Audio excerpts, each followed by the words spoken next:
Tinotenda. Peace. This is Learn to Speak Shona with Zimbabwe Kid. How do you say thank you in Shona? You would say datenda. Or if there are many of you, you would say tatenda. And dinotenda would be someone saying, I thank you.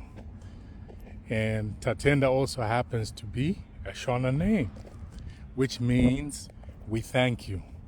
It's short for we thank you, God.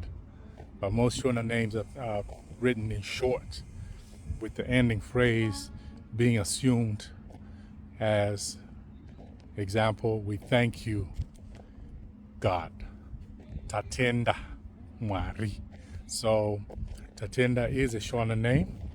Other Shona names that mean thank you are Tendai. Tendai would mean be thankful.